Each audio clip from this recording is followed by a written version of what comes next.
So, a very warm welcome to all the pilots here, uh, and also to those who are watching us on YouTube Live, and to those who will be watching maybe the recording later.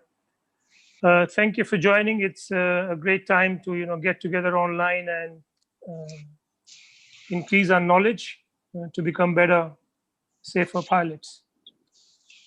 So we chose this topic, how to choose a paraglider. It's a huge, huge topic, and it concerns kind of all of us because we may have spent 10 years or 20 years. We keep buying new equipment, and all the time we need more and more information to take the most informed and the most wise decision to what wing to fly. So, like I mentioned, it's a huge topic. There are a lot of aspects, considerations, and we won't be able to cover like everything maybe in one session.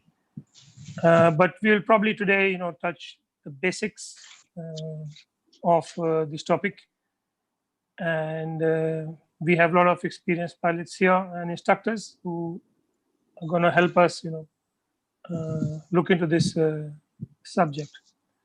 So over to the host and the anchor for today, Sachin. Take it over. Cool. Thank you, Avi. First of all, hello everyone. Welcome. And I think I was just thinking that this time which we have got because of lockdown, I'm sure you must be busy in your day-to-day lives, but those who are really interested to learn really a technical aspect of our sport, be it equipment, be it weather, now is a very good time.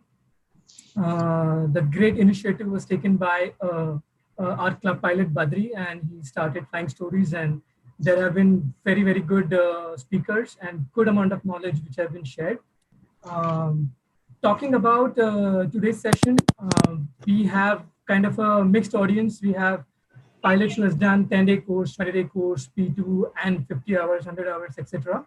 So as Avi said, we will be starting with a bit basic aspect of how do we choose a paraglider.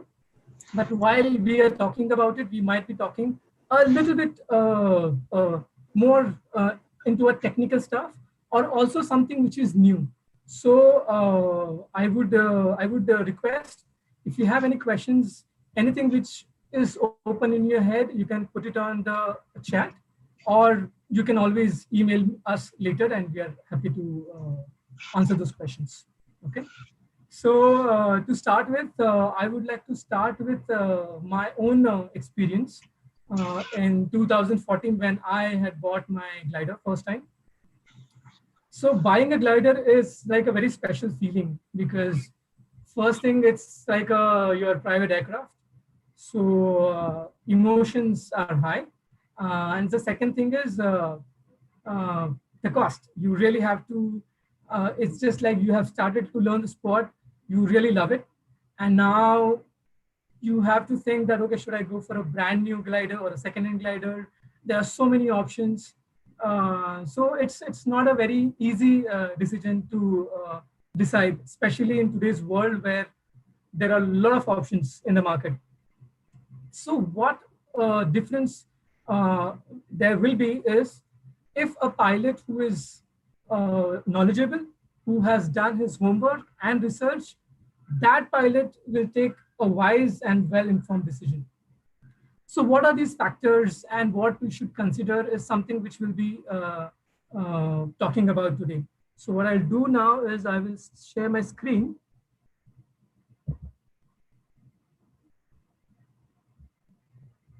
Okay, I hope you can see my screen.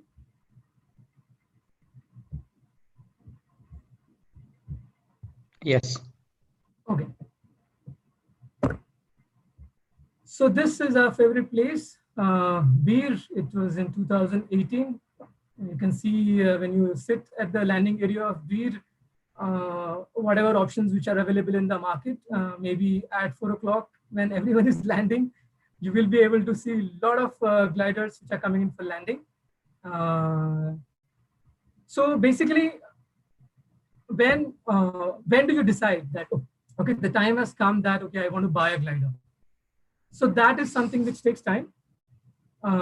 Reason being, when you generally do a P1 course or a P2 course, you're not sure that is flying is for me, is it, am I enjoying? You're still in that zone where you're unsure of.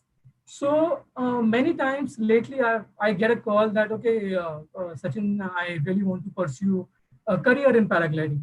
And my first recommendation to them is, if you have not flown, at least do a 10-day course and see if it is for you, because paragliding is a very personal sport. So buying a glider also should happen when you are ready, when the inner voice comes that, okay, now I really want to fly the glider. I really want to fly and I want to explore the world. So you shouldn't rush into this decision. This is something which should happen at your own pace.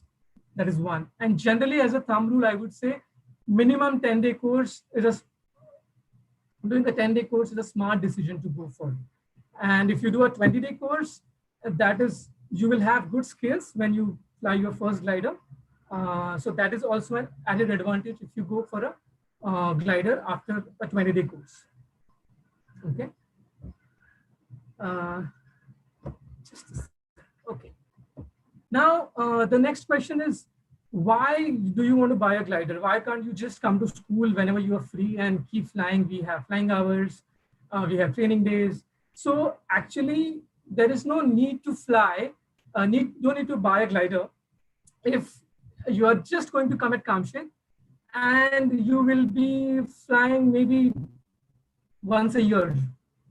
If you can foresee this, then I would personally suggest that it's better you don't go for a glider, be it brand new or secondhand. But as I said, if you are sure that, okay, I'm going to pursue the sport, then you should definitely go for the glider, because not having a glider, meaning you will have to invest a lot in renting your equipment. I mean, you can go to Switzerland, France, anywhere in the world, and you can go to a local school and rent equipment. But each and every glider has its own feeling. So having your own gear will make a lot of difference. So I think that's the major reason that you should go for your own glider, is because you will start connecting to your glider. You will start understanding dynamics of your glider. And the main factor which will flourish out of this is your confidence in your glider. Feeling one with your glider. It's like movie Avatar, which I've always visualized, that the way they make bond. Same way, when you start flying your own glider and after many, many hours, the bond which you make is very special, and it gives you the feeling of safety. We will also touch base upon if you already are a intermediate pilot and you are progressing to ENB or a ENC wing, what all considerations we will have. But I think mostly we will focus on the newbies. Okay. The next thing is, how should I go about buying a glider, new or used? So that is something which we would like to discuss in depth.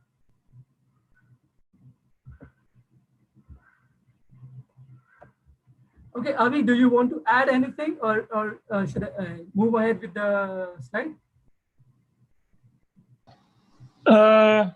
No, you certainly threw this at me. I don't know. So I'm going to do that, okay? Okay, I'll be more ready next time. Okay, fine. Okay, I think, yeah, carry on. Okay, fine. Yeah. Thanks, sir. Cool. So when I was preparing for to talk about this topic, I actually, because of being an experience as an instructor, there were a lot of incidents, and plus online there is a lot of information on this topic. So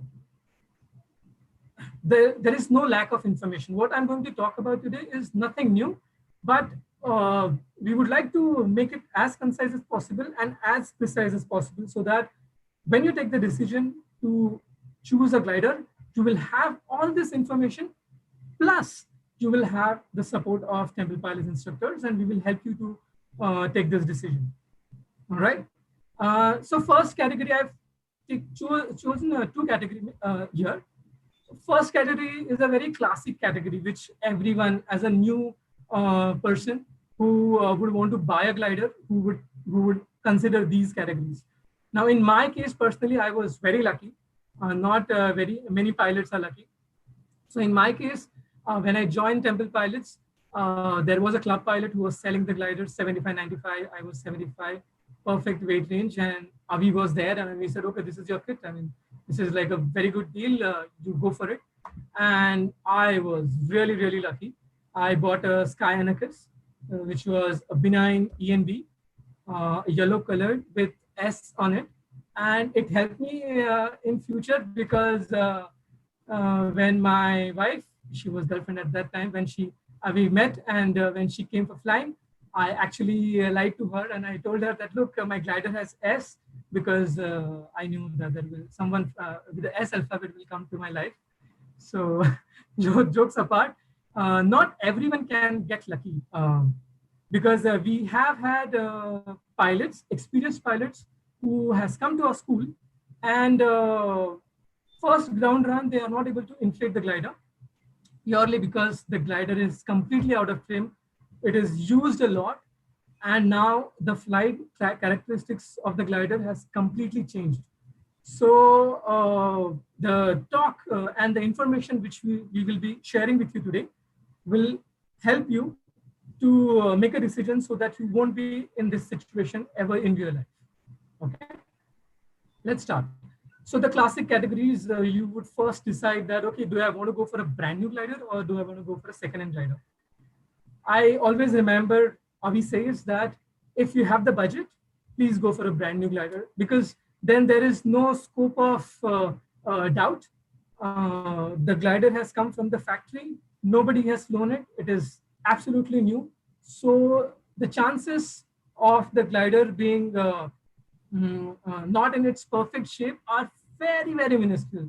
I mean, it hardly happens when the glider has come from factory and there are any defects. It has happened in my flying career. I have seen it once, and quickly I will share this experience with you. We were in Greece. We were doing one workshop with Bruce Goldsmith, and there was one pilot from US, and he had just got a brand new high-end ENB wing, and one of his flights, he observed that on the air riser, just in the end where the stitching happens, where the splicing happens, there was a very small inner cut. If I say that if the diameter of a line is 1 millimeter, there was like a 1/4 millimeter inner cut. And that guy saw it luckily, and then we were having lunch over the beach. And then he showed this to Bruce, and Avi and I was very keen to know what's happening. So first thing, he removed the line. Then he hung it over a branch of a tree. And then we took a cloth to protect the hand. And just on the one line, I was hanging and checking if the line is breaking. So that was something which was very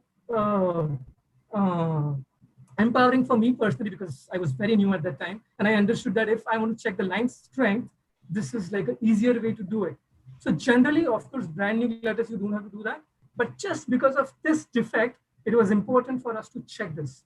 And when we did it, Bruce told him that no worries, you can fly the glider, but please you email this pictures to the factory and they should send you the replaced lines. And experiences like this will actually give you the information and knowledge which will make you a better pilot. Okay, so let's come back as we were talking about this decision of brand new and second hand. If you are a person who thinks that I don't have budget of 3 lakhs or 4 lakhs to put in right away, and you really love the sport, and if you have budget for second-hand glider, then of course you should go for a second-hand glider. But as I said, please do hell lot of research before you buy a second-hand wing, because there are many incidents. People have bought a wrong sized wing, and they actually have to again sell it for a lesser cost. Okay, and as I said, brand new is brand new. It's more reliable, and the resale value of the brand new will be much higher. It can go up to 50% also. So even after 2 years, if you sell your glider, I think you can be assured that you can get 50% value on it. Okay. Next is the category is based on size and weight range. So this is something which is very basic, which we have discussed in our theory sessions. Though it is very basic, I mean, this must be the topic where maximum information is available, maximum debates have happened. Okay.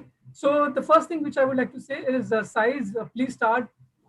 I generally don't prefer calling the size by small, medium, large, because every manufacturer have their own set of weight ranges pertaining to this particular size. So it's always good to talk in terms of weight range or square meter. Even that is the good way of, more technical way of talking. So 22 square meter, 24, 26, 28, likewise. Okay.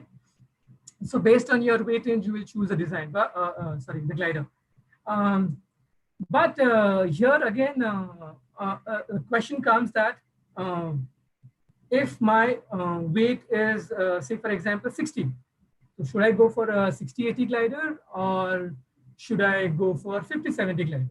So the thumb rule is you should always try to go for a glider where you are falling in the center of the weight range. This is something which is always recommended.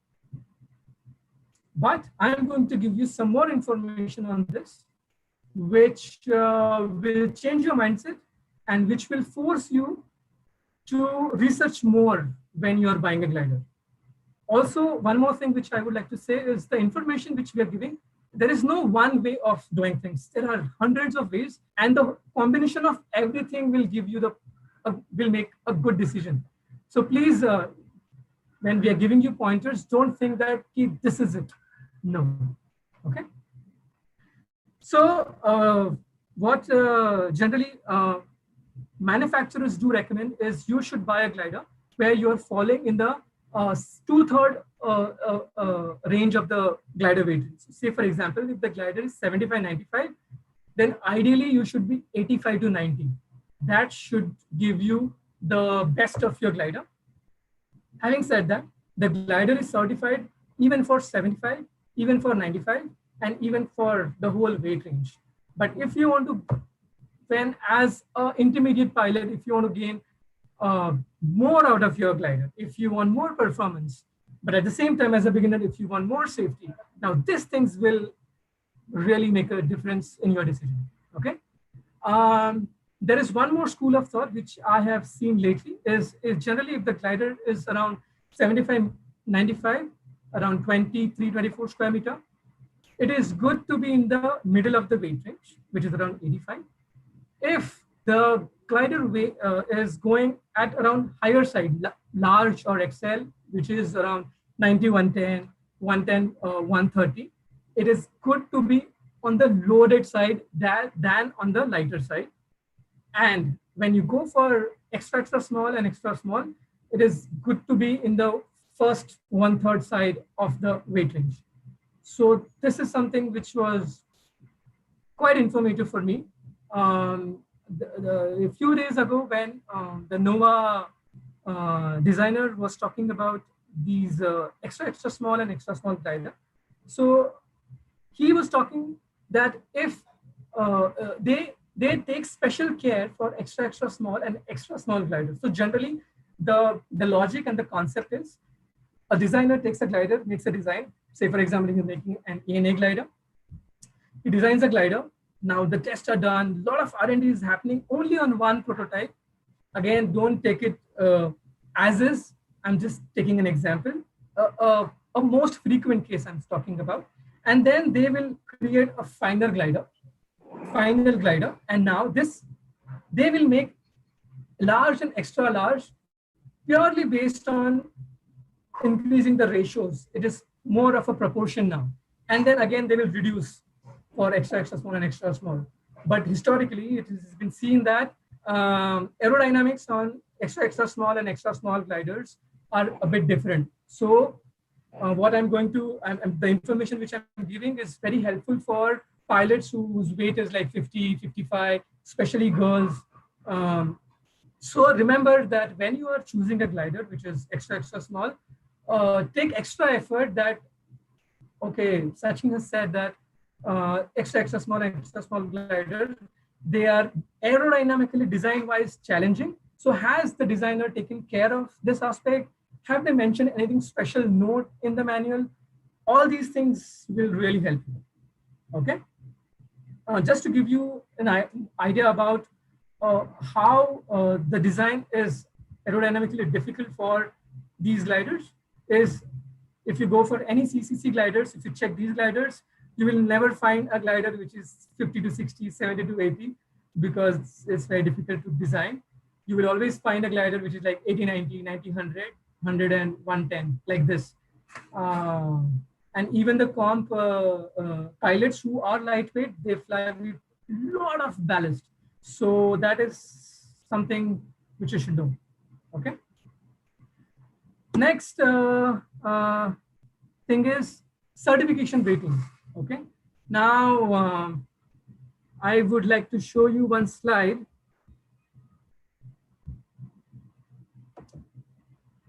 Okay. So this is from the EN certification document itself, where they are describing what do they mean by the certifications, okay? Now, the categories are class, description of the flight, and description of pilot skills required. So I know you can read the slide, but I am going to read each and every word very slowly so that you can really understand and grasp what the certifications are all about. So ENA gliders, the paragliders with maximum passive safety and extremely forgiving flying characteristics. Gliders with good resistance to departure from normal flight. Description of the pilot skills required. Designed for all pilots, including pilots under all levels of training. Clearly, we have understood this is like a most benign glider, which the certification can say this is the most benign glider. Okay. Now let's go and look at ENB. Paragliders with good passive safety and forgiving characteristics. Glider with some resistance to departure from normal flight. So as you can see, there's not much of a difference. It just from maximum, it has come to good passive safety, and from with good resistance, it has come to some resistance to departure from normal flight. So there is a difference, okay? And description for pilots is designed for all pilots and may be suitable for pilots under training if recommended by the manufacturer. Okay, again, so A and B category, they are saying that, okay, designed for again all the pilots and it can be suitable for the training. So this is again very important. Why? Because this B category is something which is massive, it is huge. And that's why you must have heard this word called, this is the low B glider. This is a high B glider. This is the mid B glider. Okay. So this is the category where we will be spending more time in talking about this, because people make mistake. They think that ENB is, okay, I'm an intermediate glider pilot and I can go for ENB. No. Why? We will talk very soon. Now, ENC gliders, paragliders with moderate passive safety and potentially dynamic reactions to turbulence and pilot errors. Recovery to normal flight may require precise pilot input. So still ENA, ENB, they didn't talk much about precise piloting input, but now they are saying that, okay, the pilot must be good. That's what indirectly they are saying, okay? And the safety becomes moderate and potentially dynamic reactions to turbulence. So clearly you can make a difference that ENC glider will have dynamic reactions in the thermal, in the turbulence, and if the pilot error, for the pilot error as well. But in case of ENA, this is not mentioned. That means relatively you can assume that these factors are benign in ENA. Let's not assume that they are saying that nothing will happen in turbulence and nothing will happen if the pilot makes an error. That's not the case. This is like a general overview they're talking about. Now let's see what they're talking about. Pilot skills required. Designed for pilots familiar with recovery techniques who fly actively and regularly and understand the implications of of flying a glider with reduced passive safety. So clearly they have mentioned that the passive safety is reduced in this case, and you have to be flying actively, and you must have done a lot of SIVs because they're clearly saying that recovery techniques. Okay. And the final one, END, paragliders with demanding flying characteristics and potentially violent reactions to turbulence and pilot errors. Recovery to normal flight requires precise pilot input. So clearly this is one step ahead of ENC. And in terms of pilot skill, they're saying that designed for pilots who well practice in recovery techniques, who fly very actively, have significant experience of flying in turbulent condition, and who accept the implication of flying such wings. So clearly END is something which they're saying, you're flying a wing which is on a riskier side, and you are taking the responsibility for that. And I can clearly make out from this table that ENC and END, one demand which certification is making is number of hours, the time you put in to fly these gliders. So ENC and END clearly, as you must have seen us talking, we always say that at least 200 hours, 250 hours, currency, all these things are important when you're going to these gliders. But ENA, ENBs are relatively pretty benign. Okay.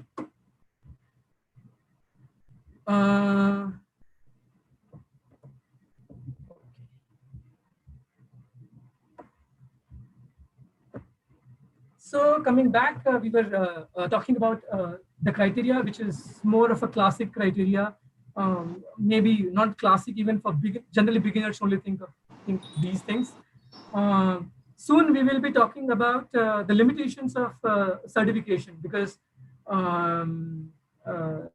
just blindly going for E and B glider is not something which is going to help you. So these things we will talk very soon. Okay. Next category is criteria is branding.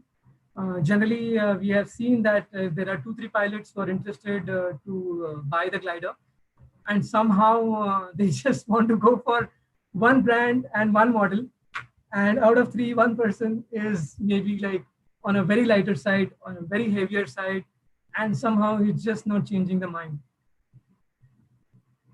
For ENA and ENB glider, it is still okay. But only if it's your first wing, you're just a beginner, because the safety is not compromised. But if you're going to spend a lot of hours, if you're going to think of cross-country flying, then performance will matter, and then the loading will play a big role. Okay, so I wouldn't consider brand as something which is like a topmost priority. These days, there are so many brands in paragliding, and most of them are good. So I mean, when I'm considering the option, I wouldn't consider only branding. I will consider everything else. So that's our take on brand.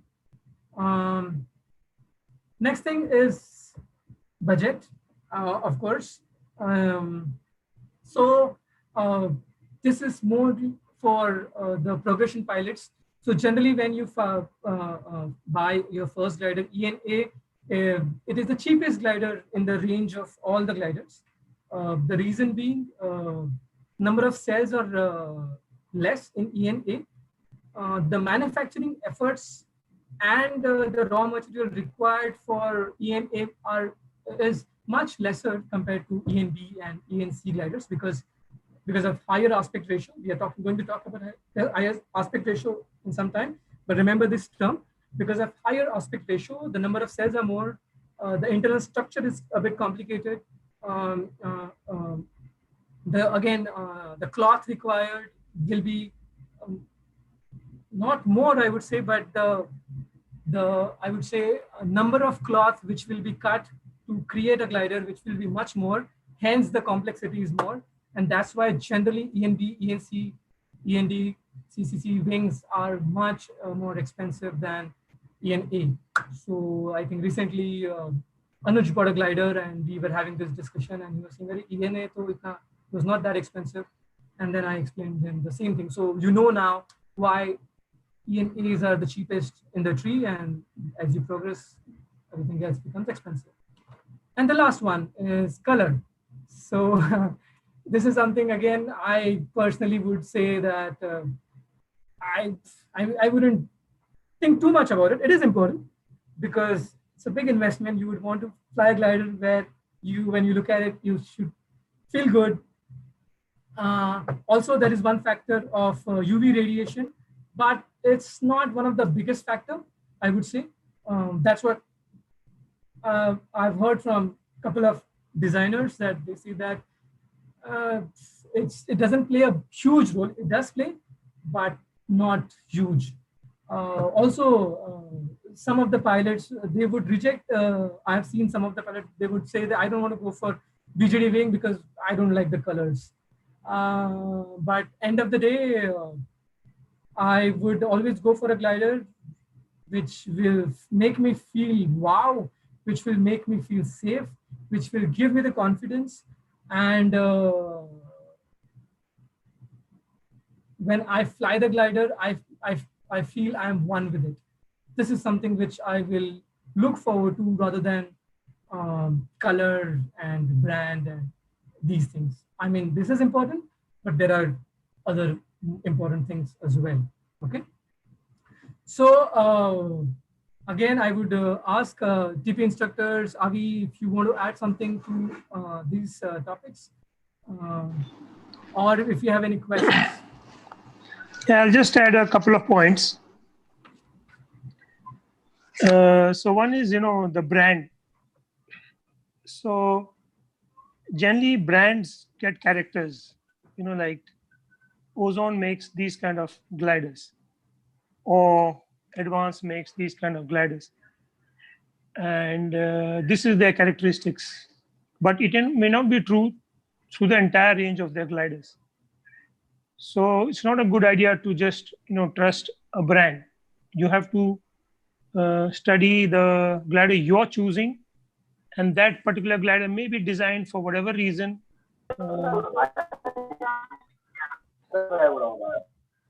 Hello? Yes, Avi. Yeah, they might be focusing that particular glider for, a requirement where they, want to increase the safety, or they want to make it a feely kind of a glider or whatever. And it may not be what the brand kind of represents generally. So you have to see the glider that you are going for. And about the color, there are a few considerations. Number one, it's good to have a glider color that is very visible in case you're, hanging on tree somewhere. It's easy to find you, easy to spot you for rescue. And another very small consideration, but it is that if you have a glider that is very visible, there are mid-air collisions. You are very visible, and vis-a-vis a glider that is hardly visible. And, people don't easily see you, and you can have mid-air collisions just because your glider is very invisible in the sky. So these are considerations, and like Sach mentioned, UV degradation as well. That could be a consideration if you're in a country where there's a lot of sun, and you might want to go for something that has a little lower UV resistance. But these are, later considerations, like Sach said. There are bigger considerations before. And Sach also talked about certifications. We all know that, the testing is done with no pilot input. So the classifications that we are talking about do not consider pilot reaction. Whereas in reality, if something goes wrong, let's say you have a collapse, either the pilot will do something, excessively, will overreact, or he may do the right thing, or he or she may freeze. One of these three. So these are not kind of, considered in certification. So be aware of that. When they say like category A and like we can't like decide, okay, it's super safe and nothing will go wrong. It does not need pilot input. Of course it does. You have to factor in the pilot's input. If a category A has a asymmetric collapse and you yank on the left one as a counterintuitive reaction and spin the glider, you cannot say like, it's an A. It should not behave like this. So please be aware that certifications do not cater for pilot input. Very, very important. Yeah, that's a couple of points for me. Thank you, Avi. I just remembered one incident when a pilot had bought a glider. He had done a 20-day course, and he was in Bali.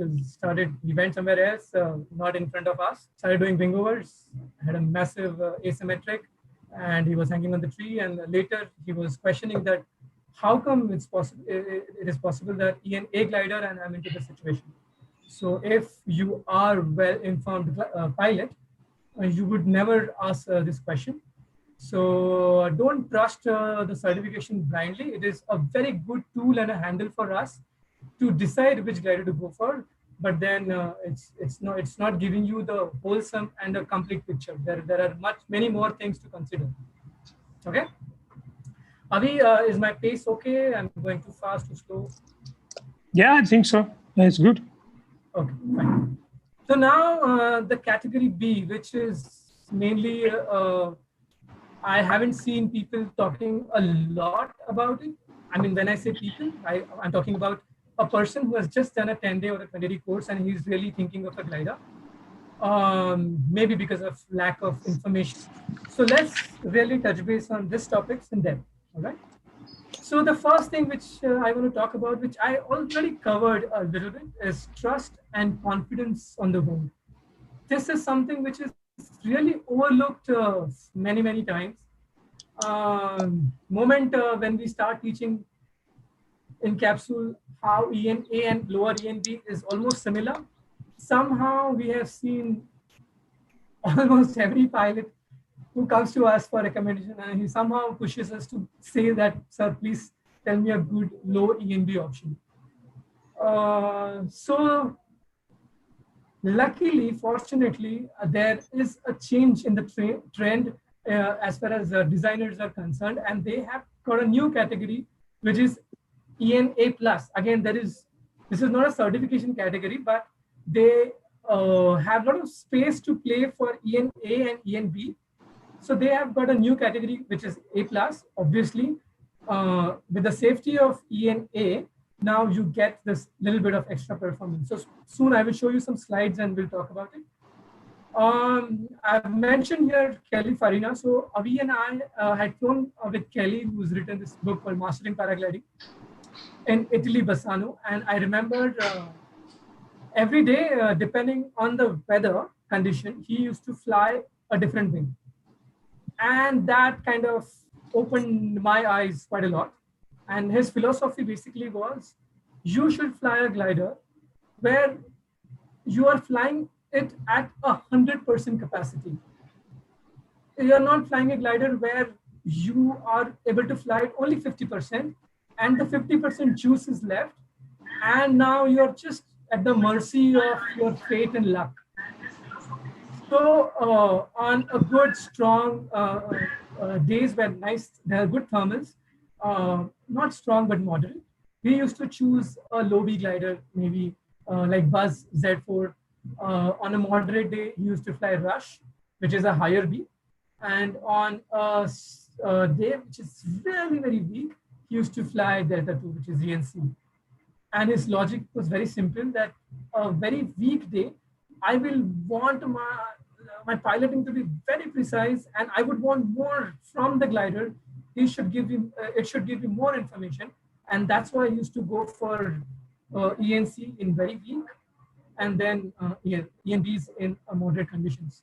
And trust me, I mean, he used to decide the task of the day, and he was the one who used to come in do the task the first and the fastest. So this thinking of associating performance with really higher certified wings, it is right, but at a certain level, you can't only think of performance where you are not ready for it. So as Avi always says that you should always be earning your next move. So I would say buying a mid B glider or and higher, you should have earned your move. If you are doing it prematurely, you will maybe soon get your answers. That's how I would like to put it in a very crude way, not to give you the perspective of fear, but make you as realistic as possible. So when you buy a glider, if possible, if you can test fly, it is the best thing which you can do. Unfortunately, being in India, we are not able to do it. But this year, we have had a lot of VGD magics. So at least there's one ANA glider which was available to test fly in the school. And we will be having more of NOAA and other brands coming in the next season, so that pilots can actually test fly the glider, feel good on it, and then buy. I can clearly relate your feelings to this particular topic is flying hours. So when you come for flying hours, if you remember, those who are regular, you would always call Ankush and say, Ankush sir, Raj, wo glider rakh dena, please. So you also start developing that trust and confidence. This glider, my takeoffs are better, less turbulence in the air, I feel good, I feel better. Now, as a beginner, these are the considerations you must have. I would say not even a beginner, I would say for everyone. Even when I'm transitioning from low B to high B, I would never transition from low B to ENC. Now, this is something which I'm talking for progression pilots. Simply because there is a massive difference between lower B and higher B. So I, as an instructor, we would never advise you from ENB to transition to ENC. Because the feeling of the glider, the competence required to fly these gliders are massively different, okay? And what is the difference? You can clearly see this when you check the manual and when you check the test report. Now, again, I remember in 2010-11, when I had done the course, my objective was to just come to Kamshet, fly, have fun, meet instructors, and go back happy. Whenever we hear this word manual and report, and we feel, oh my God, this is too much. But now when I'm at the other side, as an instructor, I can see a huge value when you read the manuals of your glider and the test reports, which takes hardly half an hour to 1 hour to really go through it precisely, slowly, and to understand, not just to read, but really to understand. It won't take more than 1 hour. So I would invite you, those who have done 10-day, 20-day course, the glider which you had used in your training, if you can go and read the reports, you yourself will start empowering yourself a lot. And if there is any question, anything which comes to your head, we are there to discuss. Anyways, we don't have too much of work right now, so we can really go in depth of these things, right?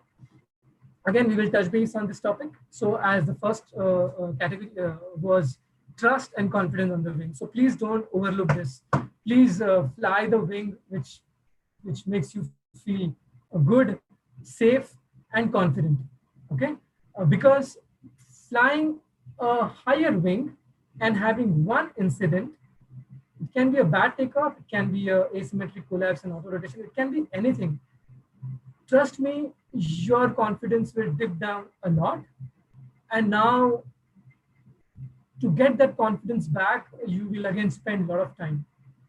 So you don't need to experience these things which I'm talking, because we have seen this happening with our club pilots. There are club pilots who are flying for last 10, 15 years, 200 hours, 3, 4 SIVs, one incident, and now their confidence is shaken. I mean, Of course, the incident can happen even in a benign glider, but you don't need to create a situation where the wing and the skill required to fly the wing, they are responsible to actually cause that dip in your confidence. Okay, fine. So I've talked enough on this. Let's move on. The next thing is level of the pilot. I guess I was talking about this also, because people are just pushing too much for these B gliders and not understanding that the behavior of these gliders will be different. I would like to give an example of buzz gliders, even though that buzz comes into a mid-B category. But we have seen in SIV, in an asymmetric collapse, to open this collapse, the auto-rotation behavior, it takes a lot of time, more rotations, and the spiral behavior. So this is something which we have understood, I have understood as just an observer. Avi has been doing a lot of SIVs, and when we discuss and we immediately say, bus ka, there are many times this has happened. So please don't have this unnecessary monster in your head that I want to do XE, I want to perform. Everything will have its own time. If you are ready for it, if you have earned it, meaning how will you earn it? You have done 50 flying hours in one season. If you have mastered your forward and reverse takeoffs without any near misses, you have done a lot of kiting, you have done at least one advanced SIV and at least one or two basic SIVs. Now, all these things will create a picture of a pilot where I know that this guy is like on his next move and he is asking for a recommendation for a mid-B, and I would say, yeah, go ahead. I mean, you are ready for it. And I mean, I wouldn't mind to take the name here, and the classic example is Vrun, because he has actually earned this position and he has actually bought a mid-B glider. So don't try to push the limits. When instructor is giving you a certain recommendation, he knows your level, and that's why he is not confident enough to say that, okay, can go for you. Okay.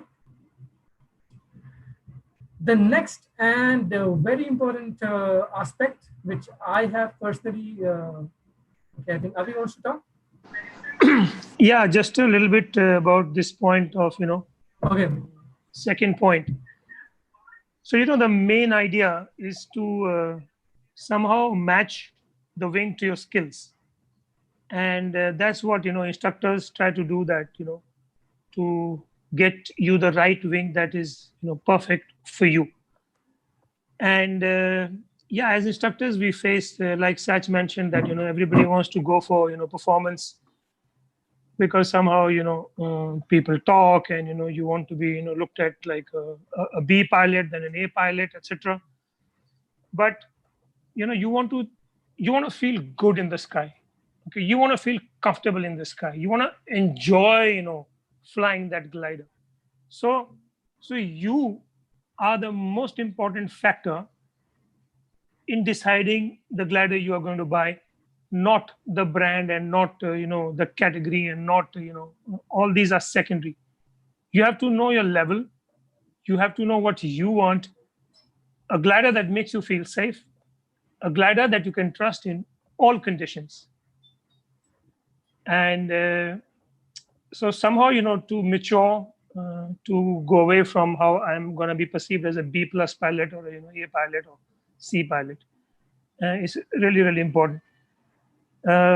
You have to see, like guys, go into C category as well, and they just look at the performance. You should actually be looking at the handling of the glider. And we are not able to, provide gliders for your testing, but there are enough, gliders in the school. But a glider that makes you feel comfortable, a glider that gives you the feedback that you want, and it gives you, what you want out of that particular turn, or you don't want that extra energy. So that has to match your pilot level. This is really, really essential, and you should understand that at any level, whether you're A, B, C, D pilot, you need to get a glider that fits your level, and then it's a kind of a perfect match, and you're gonna have a great time in the sky. We cannot talk about this more, that how essential and important this is, and to be able to mature, to look through things like okay, everybody's going for a B, somebody with less experience has got a B. These kind of considerations need to kind of go away, and you need to find. It's like finding your mate. It's your sky mate. You want to get the right one, not that just because everybody's going for it or is popular or whatever. You want to feel good in the sky. So yeah, we can't really put more importance on this particular point, that let you be the focus, not the glider so much. It's for you. So yeah, I mean, your ability, your reaction speed also counts. Place where you're flying, for example, also counts. You need to consider all this, to decide the glider for you. So yeah, just wanted to add that. Yeah. Also, I think we have seen pilots who have done maybe like 50, 60, 70 hours in more like Kamshet conditions, which are in the mornings and evenings pretty benign, and really not have flown in the afternoons. But you are just considering this 70 hours, and okay, as per theory, 70 hours, I'm good to go for mid B or high B. So you must consider the number of flying hours you have flown in thermic air months. Now that is actually a good reference to consider. It has happened with our pilots who have come to Kamshet years and years, and now they're coming on a B trip, and they're overwhelmed at the takeoff because of the altitude. When they go in the thermal, they are feeling overwhelmed. Now this is the sign that this particular pilot needs time. He needs to fly in the thermic condition more often and get the confidence. We have seen pilots who have progressed on a higher aspect ratio wing quickly, and now they are not enjoying. There is a lot of feeling of turbulence in the air, which they never had on their first glider because they always flew in the normal conditions. So all these factors you must consider. Okay, every pilot has one comfort threshold and discomfort threshold. As you're flying, they both are getting impacted. And if you're flying a lot in thermic condition, obviously the feeling of discomfort is going to reduce a lot. But if you're not flying at such a site, then don't assume that if you upgrade, it is going to be fine. It is not going to be fine. Okay. The next point which I was going to talk about was currency of flying. Again, flying hours in a season is something which is logical and sensible to consider. Flying hours, 100 hours in 12 years is not really good. That means on an average, you're flying 10 hours per year. That means you're a pretty beginner. So if somebody is talking of flying hours to you, how many flying hours you have done? 50, you can go for high B. Don't get fooled, okay? So the currency is very important. Our sport is very physical. It is dependent on muscle memory. And Avi and I always recommend people that, okay, how should we plan our progression?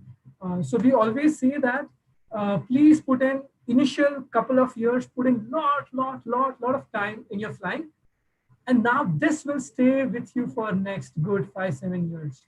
But if you're coming to fly only in the month of April or May to fly in Tauna, you will always feel like a beginner. And then because of the group dynamics, other fellow pilots, you will feel like pushing, and then you will start taking wrong decisions.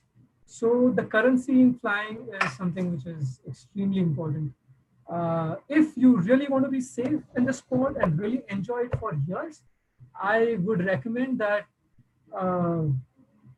come to Kamshet at least a month, once in a month, do a lot of ground handling, and buy your own glider. Once you buy the glider, you generally commit to flying. Generally, again, We have seen pilots who have bought the wing and then something happened and then they couldn't commit the time.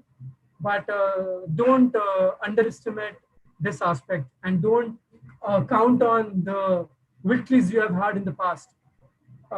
Currency now, what you are doing, that really matters. So yeah, currency in flying is very, very important. Okay. Next point is older design, newer. Okay, I think Avi wants to say something. Yeah, just a point about currency. Like it happens in Europe as well. Like when the season starts, people have had a long gap, and it's like fresh thermals, bubbling. Summer is beginning and all, and you see the accident rate is higher at the beginning of a season, for example, and currency is the reason. Number two, we also see in our club, like, when we train and people come after a year or 2 years, what they have in their memory is what they remember. I flew like for an hour and I did, tight 360s, and I did big gears, and I did this. So they come with this memory and they think that that is my level. And they just are not able to factor in the gap of 6 months or 1 year. So we used to have like, continuity training, the concept of continuity training. If you had a gap, you take a day or two of continuity training. Yeah. But then, we had to stop it because we were seen very, differently. As what's wrong with these guys, man? Mm-hmm. They want extra money, and they want, like, they've created some continuity training days. I don't need it, So I guess you understand what I'm trying to say, because we faced this a lot and we had to remove that, in fact, because people thought, what's wrong with them? So please be aware that your last memory is not your level. It's just a memory. You may have done a fantastic flight and, you were super comfortable, but you have to factor in like 6 months, 3 months, whatever. And I tell them, okay, like, okay, don't listen to me. Just go to the training, hill just today, like just and see how you feel and let me know. And then they come back and tell me, like, after a session of training, oh my God, the glider was like a new thing. So please be aware, this is a killer. Gaps. In fact, we've decided to have a proper, a session on this, gaps and, motivation, etc. But this sport, it's not like golf or, it's not like trekking. It's a advanced adventure sport. You're doing something pretty adventurous, and you're flying. This form of flying is not as easy as machine flying. This is a complex aircraft with pendulum dynamics. This needs a high level of understanding. It needs a high level of, muscle memory. That's why we keep pushing guys for, ground handling, to understand the dynamics of the glider better, to give them confidence. But yeah, again, just like point 2, point 3, we can't emphasize enough, guys. Currency is needed in this sport. I mean, we feel like if I don't fly for some time, like, oh my God, like, I feel a little different. Once I fly, I get into the air, I get my normal flying sensation and feeling. So please be aware, currency, gaps are a big killer in this sport. And please try to stay current. And if you had a gap, do something about it. Go ground handle that wing, do some basic normal flight, take a step back from your normal level, get your normalcy, and then, go ahead and push yourself. Thanks, Sach. Thank you. So just a small joke, I remember, not joke, but a reality, that in 2011, when I had come for P2, even I was talking to Shriya and I was saying, I don't want to do continuity training. I will be good enough. And as Avi exactly just conveyed right now, that day one, I realized that, oh my God, I was so wrong and cocky, and this is something which is very important. And when I'm on this side of the world, where I'm an instructor and I'm talking to others and I'm talking about continuity, I remember my days, but we know that we are right and we are talking with conviction. So yeah, the next thing is very important, older and newer design. So 2015-ish, 2014, if you buy a glider, second-hand glider, of course, which is earlier than this, it's like, it's not even certified as per the current norms. So if you are getting a very good deal 20, 30, 40, 50,000 and hardly use glider, I would recommend don't go for it, because this design aspect is massive. Design is changing almost every month. There are a lot of innovations happening. So if you are going for older gliders, I'm not talking about safety here too much, but in terms of the whole picture, you will be flying a completely different aircraft than what is designed now. The gliders, ENA gliders right now, oh my God, they have so much of performance and safety features that people have done 200 kilometers on ENA gliders. So that's why the newer design is something which you should ideally go for. Yes, sir. So, guys, it's like 1 hour already. I don't think we can, finish the session. So I think we'll have to go to another day. We'll probably plan to continue this as, part 2, because there's a lot left and it'll stretch a lot. So I think we'll stop here, Sach, and we'll open the session, for guys to come in with questions. Okay. For what we have covered so far. Okay. And we will go into, part 2 of this Friday, maybe, same time, if it's okay with guys.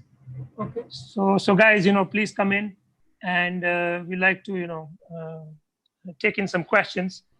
So yeah, please go ahead. Let us know. Advait, you had a question? So anybody has a question, you can just tell us. Manoj, unmute yourself and where is the question?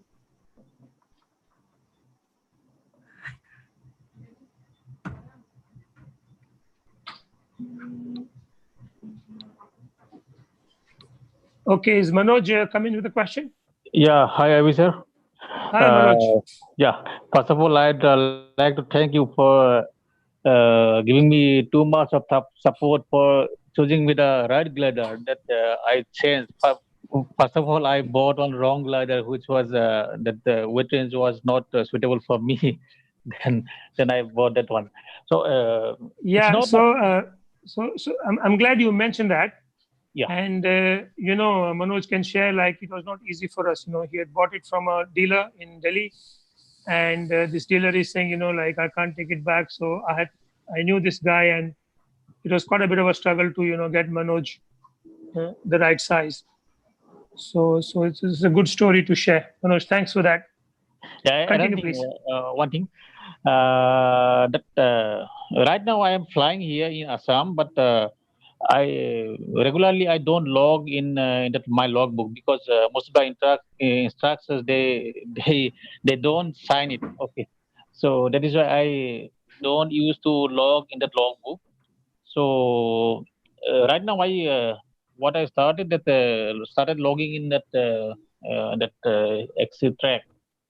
Okay, so can you please tell me one thing that I think as far as my knowledge is concerned, my flying hours is I think 50 or 60 hours, like something like that. The actual flying hours. So can you please suggest whether I can go for a E and B lobby or something like that? To answer the first part, like, you don't need instructor signatures. You can get a witness signature from anybody. Number one, Manoj. Yeah. And number two, yes, you can log electronically as well. Okay. And number three, if you want to go for, what is the glider you have now? That Iona 2. Okay. ENA. So, Iona 2 ENA is an amazing glider, and please fly it more. The glider, when you feel like, this has given me enough, and, I'm feeling restrained with this glider, I want to do more, and it's not allowing you to do more, you will know, when to go for the next glider. Your own glider will tell you. Okay. Okay. Yeah. Yeah. Just fly it more. When I know this glider too well, I've done a couple of SIVs, and now this is stopping me a little bit. It is coming in the way of what I want to achieve, and you will know exactly, and talk to your club friends and instructors. You will know, you'll get assigned yourself when to go for the beach. Yeah. But yeah, I mean, you can do, like Sach mentioned, 100 kilometers, 20 kilometers on a year or two. Fantastic glider, very safe. And like Sach mentioned, you have to fly in different conditions. You want a glider that keeps you safe in different conditions, in all conditions. Okay. Let us say, I'll give you an example. Let us say you're in a very turbulent air, very turbulent air. You want to be on a glider that you know really well, because it's just one bad situation. You don't understand the glider. It is a little bit higher than your level, and things can go really south. So it's a beautiful glider what you have. Please fly it more, much more, and the glider will tell you, okay, I'm done, and I'm a restraint now, and you can go for the next one. Yeah. Okay. One more thing. That's Sach mentioned in his first this thing that when he bought his first glider, that was his first aircraft. So when I bought my the first one, the wrong one. So when I landed in Kamshet, then you saw that one, and suddenly you barred me from flying. Then I can't share that thing. What a disgusting thing happened with me. Oh God! So I can't share my experiences, this disgustingness. So what a sub story. Yeah. Anyway, thanks, Avi. Thank you, Manoj. Thanks everyone. Thank you, Manoj. Thank you. Yeah. Next, Kaisar, you want to ask a question? Hi everyone. Hi, Kaisar sir. Hi, Sachin. After a long time. At Long least time. virtually I can see you now. You can put on your video, Kaisar, while talking so we can see you. I don't want to terrorize you guys anyway. Okay, I will switch on the video. Oh. Yeah. We're not terrorized. See, the question I've been always asking is that, of course, got my glider now, but when I'm not able to fly at Kamshet or anywhere else, I'm at Mumbai. And if I want to go for ground handling, I want to understand if I can get a good ground handling glider, for kiting. Maybe I can go to beach and do it. So should it be new, or will it be, if it is old, that's still okay? And what kind of harness I should have actually, because I don't want to spoil my new harness, going to the beach and using. So some kind of bikini harness or something, if I can, manage to get it. Yeah, so you need to talk to Ankush, and he sells these, second-hand wings, grounded wings from school to a lot of pilots. Okay. And of course, you don't want to take your new glider or your flying glider to the beach. So don't do that. And talk to Ankush, and he'll give you 3-4 options. Play with them at the, at Pavna Lakeshore or wherever you get a chance on the training hill. See how you feel, which one is good, and then just go for that. And a very super basic harness. If you're on the beach, you don't need like proper bump air, this and that. But yeah, so just go for a basic harness and a used glider. Okay. How much should it cost? I mean, approx. That Ankush will tell you. I think it'll range from like approximately around 20,000 or something like that. Okay. Fine. Plus minus, depends what you choose. Yeah.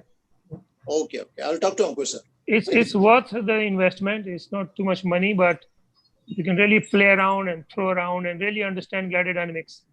Do your tip touches, do your stall points and spin points. There's a lot you can achieve. Yeah. Okay, sir. Thank you, sir. We can guide you with that. What all exercises you can do on the beach. A lot of stuff. Yeah. Certainly. Thank you. Thank you, Kaisar. Good to see you. Yeah. So, same here. Question? Nina? Yeah, there is one question on YouTube. What decides a glider is low, mid, high inside E and B class? So What that is something. decides a glider is low, mid, high inside? Yeah. So that is something which we haven't touched based upon. That's a very interesting topic, a bit vast. So we will be continuing this in the next series. So whenever we have next session, we will be answering. Okay, Prashant sir, go ahead. Unmute yourself. So there's one question. What do you think is a good recency period for a person to maintain continuity? Say again. Come again. See, for example, in airlines, you have certain stipulated timelines laid down that if you don't fly for 10 days or don't do so many landings in 10 days, you need to do a sim check. Similarly to what you're talking in terms of continuity training. So what do you think for paragliding is a good period for a person to come back and restart again without continuity, to maintain the recency, I'll put it that way. Okay, so, it'll vary depending on how experienced you are and, how old you are, what are your fitness levels. So I would say, like, if you're a low airtime pilot, if you're coming after like 15, 20 days, or, keep a day just for, to get, things kind of warmed up and sorted, get familiarized with your equipment, play with your glider a little bit on the ground, do some basic flights. But this period can be a little bit more if you're more experienced. And so more experienced you are, less will the gaps influence you or put you back. So you mean this is more subjective, really? Yes, it is certainly subjective, but it applies to every pilot, Okay, thanks. For example, like, if you are flying an ENC glider, like, I mean, aim for like 100 hours in a season. I mean, for that particular level of a glider, you need like, this much of hours in a season to maintain your, recency currency. And even other club pilots, like, keep like 50, 60 hours in a season as a basic kind of a goal. And it is achievable. We are going to continue with this particular topic in the next, session, which is probably be on Friday. But the next, one we are choosing is how to manage your flying along with your, working life. So that topic we thought, we will take it up probably the next one. All right, great, thanks. Yeah. Nina? Guys, any more questions? Anyone? Any more questions, or anyone wants to share anything?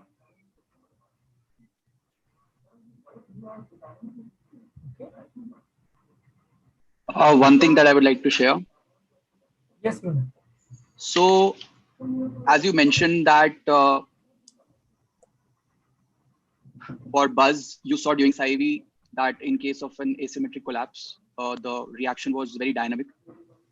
One thing that I took into consideration while going for the glider that I went for both times is that there are SIV videos for a lot many very common gliders which people prefer a lot.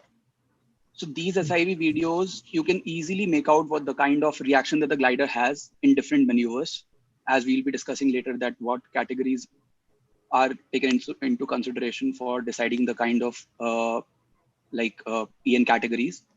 So it helped me a lot, basically. So this is one thing which I wanted to add. Yes. Nice one. This is part of your R&D. You're buying a wing, you want to know as much as possible about it. So you want to read the manual, you want to see the videos, you want to see the SIV reports, etc. Of course. So if there are no questions. Paragliding. Yeah, and one more thing, sir, just a small part, that paragliding forum that there is. So also people have given different indications, like different information regarding a paraglider on that. So just type a paragliding forum, suppose epsilon glider. So you'll get on the page and then you can get the information from that. Excellent. Another source of information. But be, I would say, discerning with the, the information that comes from any and everywhere. You got to be a little bit discerning, because people are probably talking about that glider from their point of view, and their point of view might be like, 500 hours or, 20 hours or, very subjective kind of opinion of that particular glider. And you need to consider that. Yeah. Yeah, that is absolutely correct. So many people from many diverse, like people who have flown like for 30 years with a lot of experience, you can easily make out from the way they write the article, you can easily make out what kind of experience they are bringing with their article, and you can discern basically. It gives you a basic idea about how to go about things. Yes, absolutely. So just to, I'll give it to Sachin just to, sum up a little bit, the first half of this topic. What comes to my mind, a few notes I made is like match the wing to your skills. It's very, very basic. Let you be the focus. Choose a glider that you can trust in all conditions, not just in smooth conditions. Imagine you are in like really turbulent air and you're getting collapses left and right. What kind of a glider would you like to have on top of you at such a moment? The focus should be on you and not so much on the performance of the glider. And also, even if you're going for Bs and Cs, let handling be a bigger factor than the performance of the glider. You wanna be flying it. So let performance not be the criteria there. Because if you really do, we can show Sachin the mathematics of the glides, etc. And first of all, it is all quite a hogwash, the figures that we are given, because the air is changing all the time, and you really can't say what is the glide of this particular glider. You can take two gliders which are same weight range, same model, in same air, and you see one guy is gaining and the other guy is descending and this guy is gaining, and it's everything is the same. The air is different, so you need to factor that and not fall for these performance criteria that the sellers give or the manufacturers give, but go for the handling aspect of the glider, because you're going to be flying it and you want to feel good in that glider. So it has to suit your ability and your flying style and the place that you fly. There's another point which I wanted to add, like in Sachin's presentation about weight range. Suppose you're flying by the seaside, in lighter conditions, you don't mind being a little lighter. So that's okay. But if you're flying strong thermic conditions, strong wind, thermic, you can go a little higher on the weight range. So there are loads of these factors that you can factor in. Coming back to what I was summing up, flying conditions will affect the handling in a big way. So we need to be aware of that. You want to be interested in the feedback that you get from the glider. So we don't have the facility of being able to test the glider or fly the glider, but if you're able to do that somehow because your weight range, somebody has it, and you get a go at it, then of course there's a lot you can know about the glider, because it'll talk to you, you'll get the feedback, and you'll know whether it's meant for you or not meant for you, etc. So yeah, you want a safe glider which is easy to control, doesn't collapse easily, and recovers fast. And the biggest safety is the pilot. You are well informed, you're making the right choice, and you're improving your skills all the time, you're gathering more knowledge and flying smartly. So to stay safe, you're the key factor. Your attitude is the key factor. And so if you don't have any questions, Sachin, you want to sum up? Because I think he's only halfway through his presentation, and I think we will continue in the next session to take it further. Any expert comments from Rohit, who's sitting like a don there, while Sajid is busy munching some stuff? Okay, guys. Just a contra view, if I may add.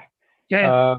Of course, this is a very accurate advice for the beginners.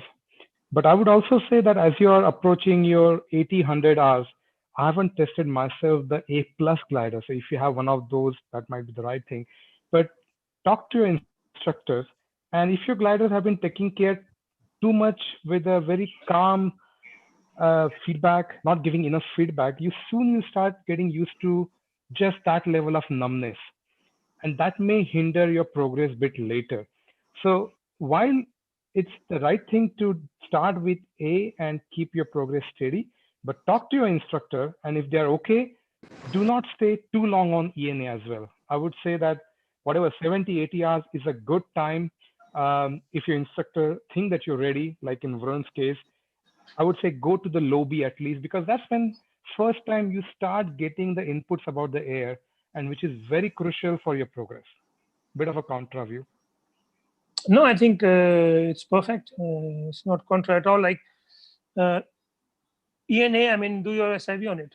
When you buy your, ENA, do a SIV on it, and and you reach the limits. And like I mentioned before, the glider will tell you, like, you're surpassing me, or I'm feeling hindered now, and it's a good time to go ahead. So yeah, I mean, I agree with that. Sach, you wanna sum it up? Sach, are you there? I guess Sach dropped out, I guess. Oh, that was quick. Okay. Okay, you left. So fine. I think we'll conclude it. It's almost an hour and a half. I think this should have helped and gone in a long way to gather information about choosing gliders and more knowledge about our gliders. And we like to continue this topic because we are not done. So we will soon, tomorrow itself, we'll announce the next meeting. And welcome and thank you very much for joining us. It's such a delight.